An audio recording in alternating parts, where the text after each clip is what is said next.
والسلام اس آقا پر وہ طلاقوں جس نے توڑ دیے، امت کو دیا پیغام سکون، طوفانوں کے رخ موڑ دیے۔ اس محسن عالم نے کیا کچھ نہ دیا انسانوں کو، دستور دیا، منشور دیا، کئی راہیں دیں، کئی موڑ دیے۔ میرے وعدۃ القدر محترم سامعین، السلام علیکم ورحمۃ اللہ وبرکاتہ۔ آپ صلی اللہ علیہ وسلم کے آنے سے پہلے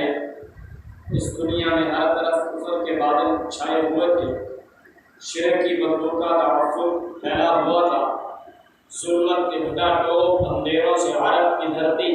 سیاہ ہو چکی تھی۔ ایک الہ کو چھوڑ کر سینکڑوں جھوٹے خداؤں کی پوجا کی جاتی تھی، بچیوں کو زندہ کر دیا جاتا تھا، عورت کا معاشرے میں کوئی مقام نہ تھا، معمولی باتوں کا سال تک جھگڑے چلتے تھے، ہر کوئی ایک دوسرے کے خون کا پیاسا بنا ہوا تھا، ظلمت و بربریت کی تاریکیاں ہر طرف چھائی ہوئی تھی، ہر ظالم اور جابر فرعون نمرود کا نقشہ دکھا رہا تھا، شراب خوری، زنا کاری کا رواج عام تھا، توحید نام کی کوئی چیز باقی نہ تھی، دین اسلام کی پیروی کرنے والا نہ ملتا تھا، شرک اور بدعات کا رواج عام تھا، ہر قبیلے، ہر بستی، ہر محلے، ہر علاقے والوں نے اپنا الگ معبود کھڑا ہوا تھا، حتیٰ کہ بیت اللہ شریف میں مشرکین مکہ نے 360 سے زیادہ بت کھڑے کیے ہوئے تھے، ضلالت و گمراہی انسانیت کا مقدر بن چکی تھی، ظلمت کے تاریخ اور گھٹا ٹوپ اندھیروں سے عرب کی دھرتی تاریخ سیاہ راتوں کی شکل اختیار کر چکی تھی۔ اسی دوران جب میرے اور آپ کے بلکہ تمام مخلوقات کے نبی نے اس دنیا میں قدم مبارک رکھا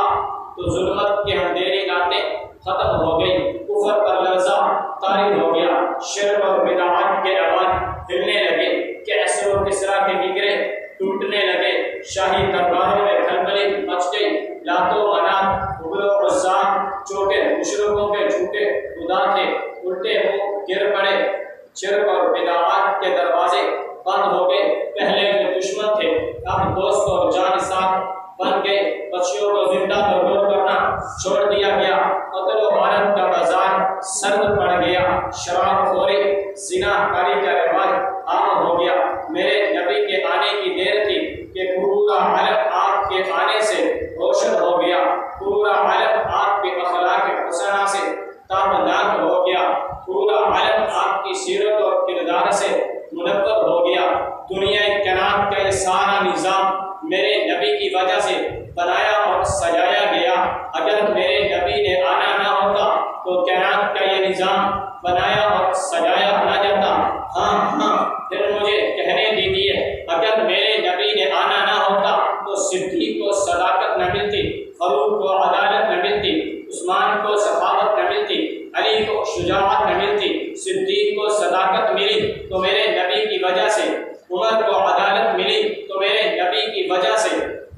عثمان کو سخاوت ملی تو میرے نبی کی وجہ سے، علی کو شجاعت ملی تو میرے نبی کی وجہ سے، حمزہ کو سید الشہداء ہونے کا لقب ملا تو میرے نبی کی وجہ سے، امیر معاویہ کو کاتب وحی ہونے کا شرف حاصل ہوا تو میرے نبی کی وجہ سے، عائشہ کو صدیقہ کائنات ہونے کا مقام ملا تو میرے نبی کی وجہ سے، صحابہ کرام کو رہبریت کا مرتبہ ملا تو میرے نبی کی وجہ سے، آج ہمیں اس محفل میں جمع ہونے کا شرف حاصل ہوا تو میرے نبی کی وجہ سے۔ میرا نبی اتنی شان و شوکت، عظمت اور رفعت والا ہے کہ جس کے اخلاق اور اوصاف کی قسمیں قرآن مجید میں جا بجا موجود ہے۔ قرآن کریم جس کے چہرے کو والضحیٰ کہے، جس کے زلفوں کو واللیل کہے، جس کے سینے کو الم نشرح کہے، جس کی آنکھوں کو ما زاغ البصر کہے، جس کے اخلاق کو اسوہ حسنہ کہے، کبھی رعوف کہے، کبھی رحیم کہے، اور آخر میں اتنا کہہ دیا، اے میرے لاڈلے پیغمبر تو رحمت للعالمین ہے، میں رب العالمین ہوں، میرے سوا رب کوئی نہیں، تیرے سوا رحمت کا تاج کوئی نہیں، آقا نہ ہوتے اجالا نہ ہوتا، جو دنیا میں انسان کا بول بالا نہ ہوتا، دریائے نیل کو مٹی روانی، دجلہ سے واپس پیالہ پردہ نہ عرشوں پہ کٹکا، تو ذیشان حبشے کا کالا نہ ہوتا، ظلمت نہ چڑھتی سویرا نہ ہوتا، صدیقی اگر